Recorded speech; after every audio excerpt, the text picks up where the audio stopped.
যুক্তরাষ্ট্র এখন গাজা উপত্যকা নিয়ন্ত্রণ নিবে, প্রয়োজনে সেখানে মার্কিন সেনা পাঠানো হবে। আমরা এর মালিক হব। উপত্যকাটিকে সমতল করে অর্থনৈতিক উন্নয়ন করব, যা এলাকার মানুষের জন্য কর্মসংস্থান এবং আবাসন সরবরাহ করবে। ইসরায়েল প্যালেস্টাইনের সংঘাতে এক নতুন মাত্রা যোগ করলেন মার্কিন প্রেসিডেন্ট ডোনাল্ড ট্রাম্প। বুধবার হোয়াইট হাউসে ইসরায়েলি প্রধানমন্ত্রী বেনিয়ামিন নেতানিয়াহুর সাথে এক যৌথ প্রেস ব্রিফিংয়ে এই ঘোষণা দেন।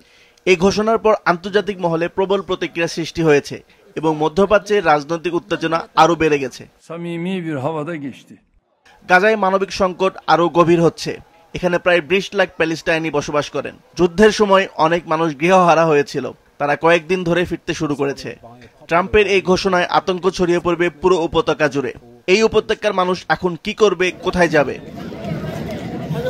একদিকে ট্রাম্প ইসরায়েলের প্রতি সমর্থন জানাচ্ছেন, অন্যদিকে প্যালেস্টাইনিদের জন্য নতুন গন্তব্য প্রস্তাব করছেন মিশর এবং জর্ডান। ইতোমধ্যে এই দুই দেশ শরণার্থী সমস্যায় জর্জরিত এবং তাদের অর্থনৈতিক এবং সামাজিক অবস্থাও একেবারে সংকটময়। তবে শরণার্থীদের কি ধরনের সহায়তা দেওয়া হবে তা নিয়ে অনেকের মনে প্রশ্ন রয়েছে। মার্কিন প্রেসিডেন্টের দাবি, গাজার পুরো অঞ্চল যুক্তরাষ্ট্রের দখলে আসলে সেখানে নতুন রাজনৈতিক ব্যবস্থা গড়ে তোলা হবে, যা মধ্যপ্রাচ্যের শান্তি প্রতিষ্ঠায় একটি গুরুত্বপূর্ণ পদক্ষেপ হতে পারে।